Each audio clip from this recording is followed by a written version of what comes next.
All right, let's gather back in. In your opinion, what makes a good friendship? I wonder whether you said things like fun, someone that can make you laugh, maybe this idea of someone that is close, someone that cares, someone that is maybe kind. All of these characteristics, what I've noticed, for me personally, and I wonder for you, what makes a good friend? Often, I believe, is simply loyalty and commitment. A good friend is someone that you ultimately share life with, that you are committed to. And we're going to spend these next 3 weeks before we gather all the church together for some beach baptisms down in Southsea at the end of June. So for the next 3 weeks, we're going to spend a little bit of time in the book of Ruth from the Old Testament. And it's all about fierce loyalty, fierce friendship, and ultimately about commitment. And so this morning, as we kick off this teaching series on Ruth, I'd love to speak to us about a community that commits. That not just in our friendships out in the city, but as a church, chosen and set free and loved and redeemed by God. God's people, God's hands and feet, God's body should be a community that commits. And so we're going to jump into the story of Ruth. And we're going to spend a little bit of time being introduced to some of the key characters of the story of Ruth. And the words are going to come up on the screen. And if you've got Bibles, why don't you turn to them? We're going to look at some of chapter 1 of the story of Ruth. And it says this, and I love when a Bible story, a Bible passage, a whole book in the Bible ultimately gives the context right from the beginning. And so it says in verse 1, in the days when the judges ruled. Now let's just pause there. This is really helpful because it will just set the framework and the context of the story so far. So in the beginning, God created the heavens and the earth, and he made humanity, and he made people to be in relationship with him. But we know the story, right?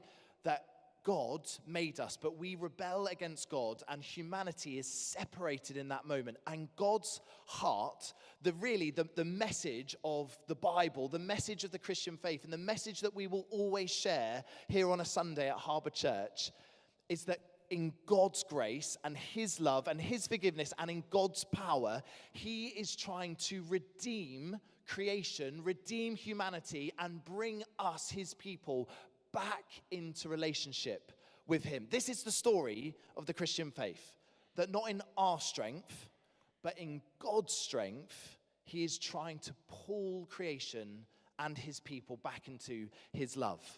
And so we hear in the opening parts of the Old Testament where God's people sometimes get it right and sometimes get it wrong. And they end up in Egypt, where the leaders of the Egyptian powers have got them as slaves, working hard, beating them, killing them. And so God sets them free through the story of Moses. They part through the Red Sea, and then they begin the journey of being God's people out in the desert with the promise that God has for them in their land.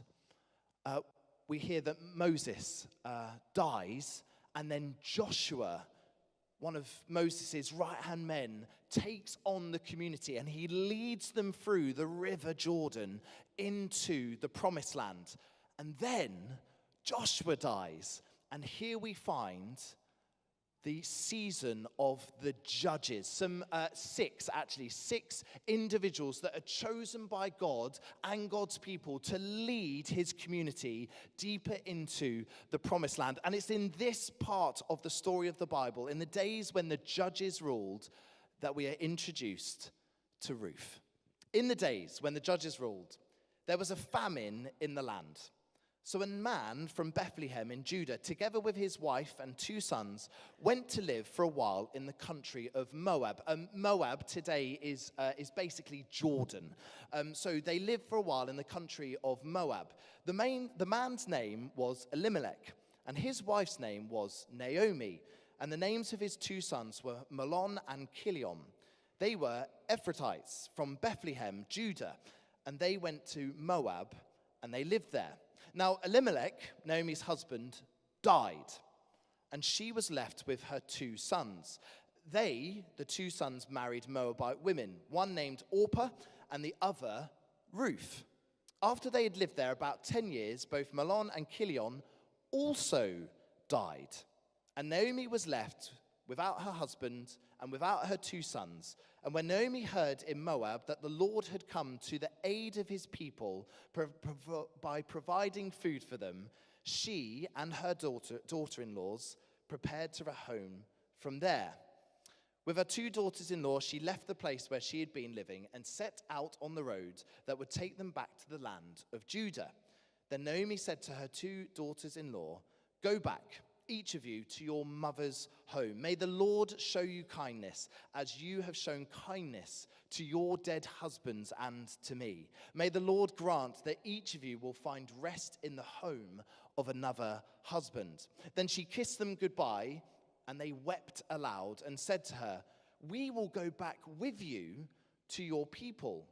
But Naomi said, "Return home, my daughters. Why would you come with me? Am I going to have any more sons who could become your husbands? Return home, my daughters. I am too old to have another husband. Even I thought there was still hope for me. Even if I had a husband tonight and then gave birth to sons, would you wait until they grew up?"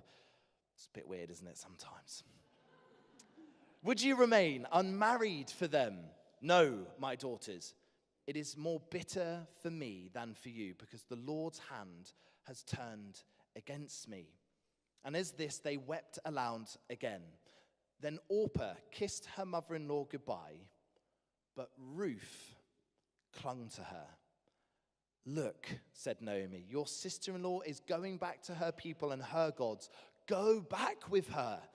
But Ruth replied, "Don't urge me to leave you or to turn back from you.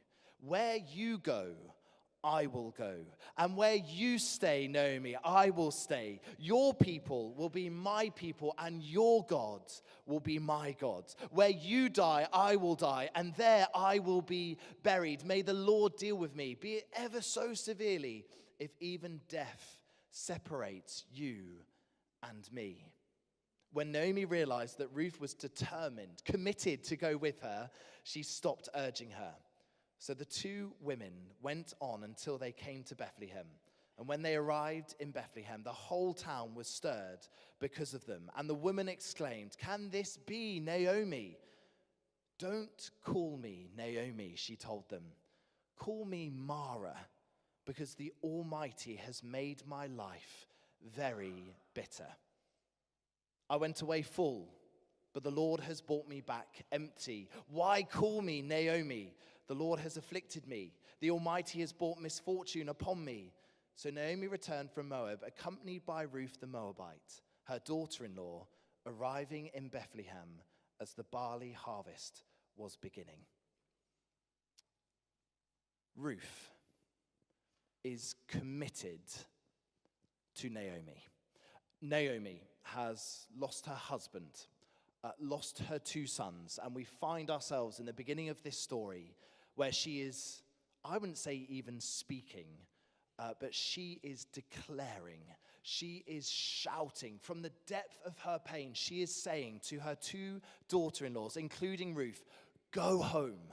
Go back to Moab. There is more opportunities. There's more hope. There's more of a future back in your homeland." And Orpah goes, but did you see? Ruth clung onto Naomi. Community is built on commitment.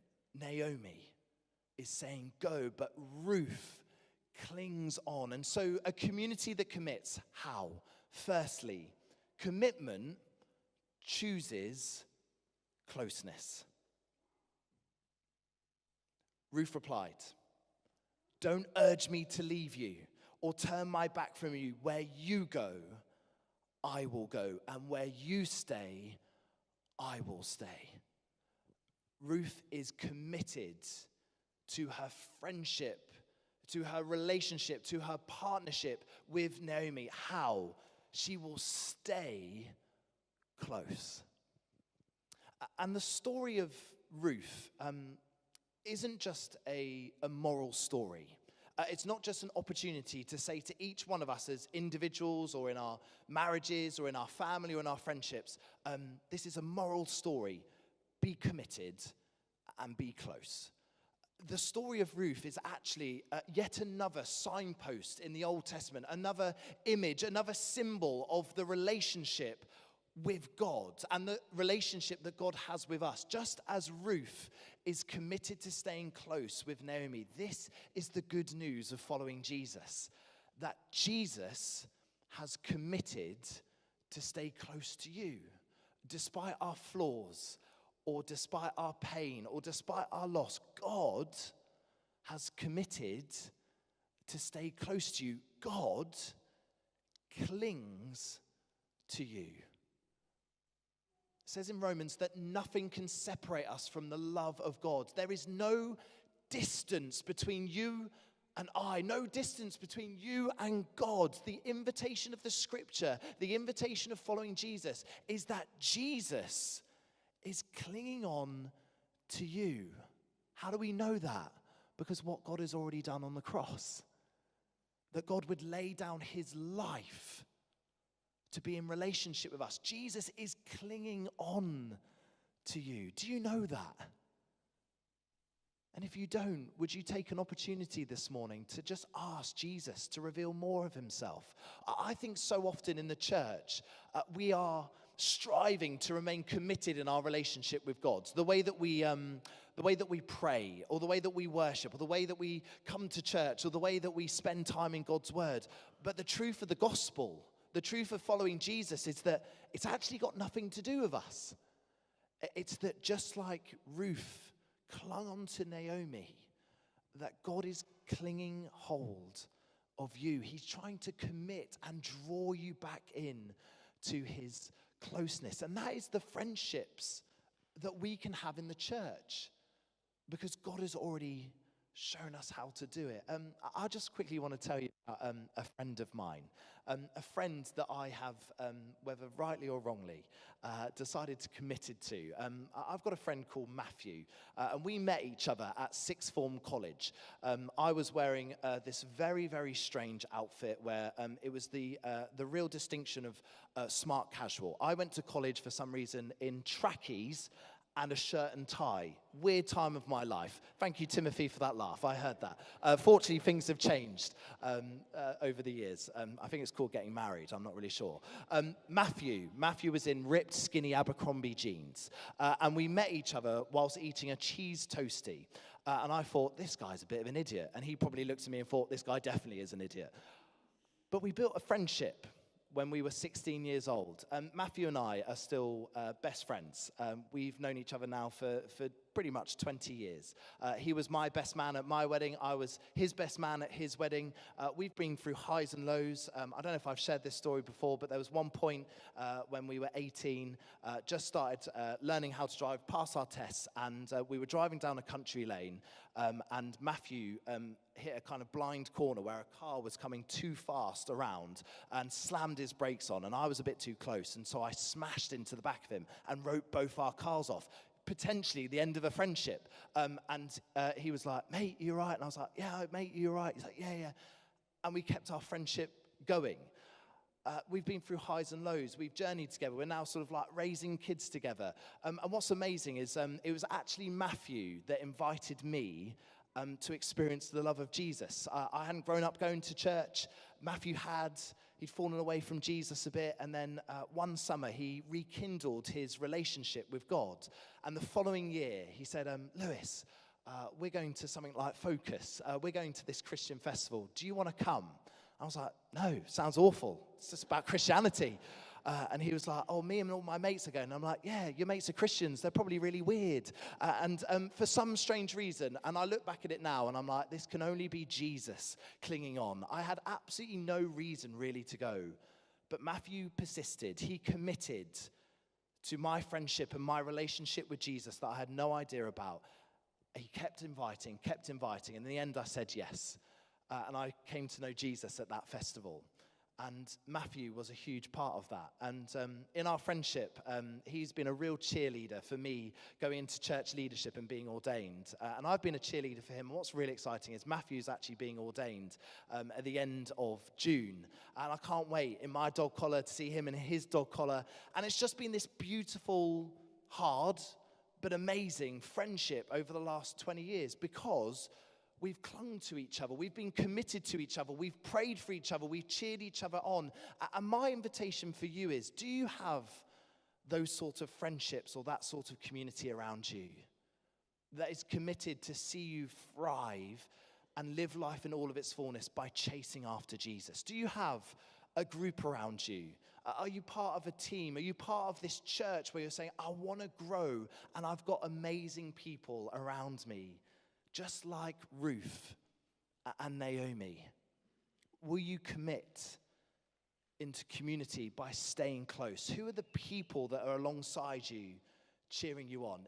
By the way, if you're not sure, or you're like, I don't really feel I've got anyone, please don't leave this place without saying hey to a member of team or members of team in this church. Make sure nobody leaves this church walking out on their own. Just grab each other and say, how can I pray for you? How can I cheer you on? How can I come close into your life? So firstly, commitment chooses closeness. Secondly, commitment continues in all circumstances.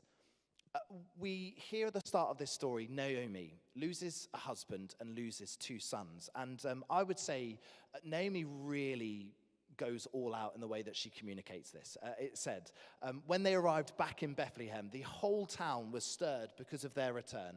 And the women exclaimed, can this be Naomi? And she responds, don't call me Naomi, she told them. Call me Mara, because the Almighty has made my life very bitter. In Hebrew, the name Naomi, worth just saying, if you didn't know this, that Hebrew names all have a meaning, and they often tell the story of what God has been doing in a family or in a life or in a situation. And Naomi's name means sweetness. Beautiful name. I don't know if there's any Naomis in the room. Love it. If you're called Naomi, you've got a lovely name. Sweetness. But after the loss of her husband and her 2 sons, she gives herself a new name. Don't call me sweetness, call me Mara. And Mara means bitter. Whoa. Don't call me sweetness, call me bitter. May I just say, those that are in relationship or maybe have a spouse alongside you, do not, I give you full permission, do not glance at the person next to you right now if you're sat next to your spouse. But do you know someone that is naturally quite bitter? I have to admit, I would say I'm more of a glass half full guy than, I'm quite optimistic. And I have to admit, I try and live a life of positivity and enthusiasm, a life of sweetness, knowing that there's the good news of Jesus in my life. I have to admit, often I really struggle around people that are like negative and bitter. Naomi, sweetness, has really, in her pain and in her circumstances, I probably wouldn't have been like Ruth. When Naomi said, call me bitter and go away, I'd be like, yep, see you later. But have you noticed that maybe in your own life or in those around you, that you might have experienced deep pain or deep loss, or there's a current circumstance or a challenge in your life, and it is making you feel bitter. It is making you feel lost. It's making you feel lonely, and you resonate with Naomi. What once felt sweet now feels bitter. What once was celebration now feels like challenge. And Naomi calls herself bitter. But do you notice what Ruth does in her bitterness? She stays close, and she commits despite the circumstances. She is saying, Naomi, you can be a person that God has chosen to experience sweetness and life in all of its fullness. And although you might be feeling the pain and the bitterness of your circumstances, I am committing to this relationship. And we need to be a church that does this better than any other alternative in our city. Let's face it, you can join a gym and find community. You can join a football team, find community, or a netball team. You can join a craft club. You can join a running club. You can join a sailing club, which we've heard is a terrible idea. Seasickness, terrible. You can join a club and you will experience community. If you're just coming to church for community, There has to be an alternative. What is the alternative?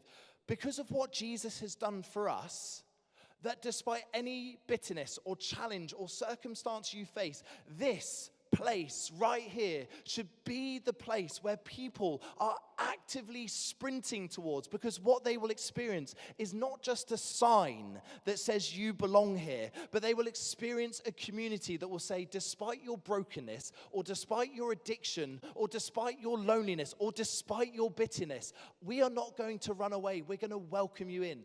I cannot do that on my own from the front. We've got about 120 of you in this building. Just imagine what it would look like if every single person in the city of Portsmouth would know, if I go to St. George's at Harbour Church on a Sunday morning, I will experience a committed community that will go, hey, what's your name? Tell me your story. How can we pray for you? How can we support you? How can we love you? How can we resource you? And this would be a church that is alive and growing. How? It's you. It's always been you. This is the story of the church throughout the ages. Louise and I wanted to share this. Louise and I really experienced that when we first moved to Harbour Church. Just to say, you guys are amazing at this. The amount of people that walk in and they see this sign and they like, oh, a church that I can belong. But it's not just a sign, it's the church saying, come and let us love you and be committed to you. That was Louise and I's experience. We've been in Portsmouth nearly now for 3 years.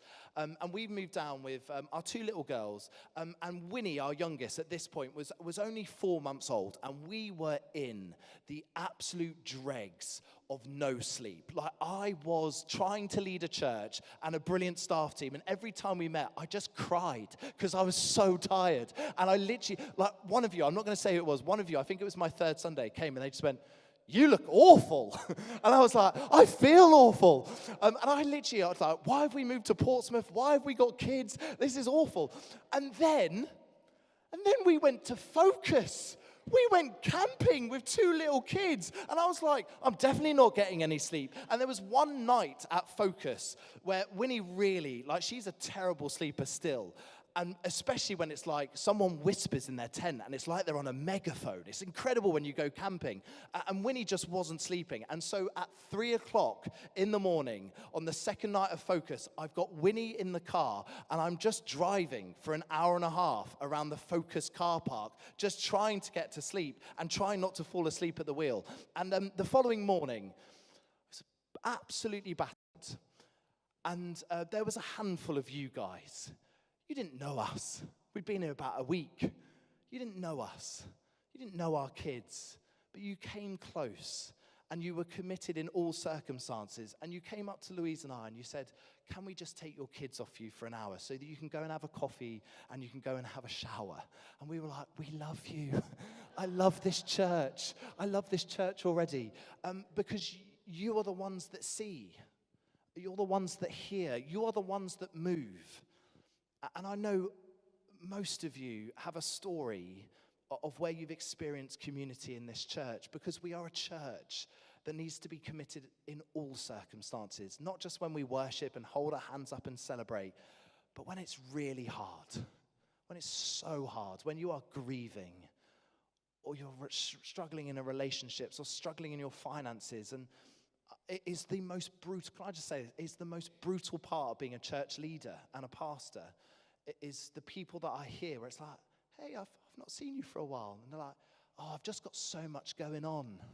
Oh, I'm just really struggling with this. And I'm like, come to church and we'll love you and we'll pray for you and we'll cheer you on and we'll come alongside you. We'll stay close. That's my challenge, actually. That's my challenge for you as the church. Is, would you come, whatever circumstances, and would you allow Jesus to transform you so that you can help transform others? Community with commitment chooses closeness. It continues in all circumstances. And then finally, commitment ultimately creates community. If you are committed to coming every Sunday to church, you'll make friendships and you'll build community. Ruth, I love this part about the story of Ruth. Ruth was a Moabite. She wasn't a person of God in the sense of she wasn't part of the nation of Israel. She was an outsider, if you like, that builds this relationship with her mother-in-law, who is an Israelite, and they return back to the nation of God. They return back to Israel, and she clings hold. She stays close. She's committed in all circumstances, despite the bitterness. We're going to hear in the next couple of weeks how Ruth forms her own relationship that creates a bigger story. But her commitment ultimately creates community because, check this out, Ruth says, "Don't urge me to leave you or to turn my back from you. Where you go, I will go. Where you stay, I will stay." Closeness. But then she says, "Your people will be my people and your God will be my God." Ruth is in this moment not part of God's family as a Moabite, but she chooses through her relationship with Naomi to be part of the people of God.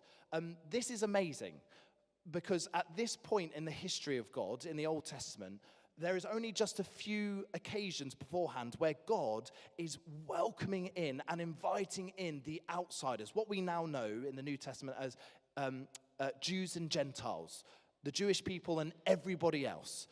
And so Ruth is saying, I will be part of your community. And it's worth saying that there's people in this city that want to be part of a community of faith.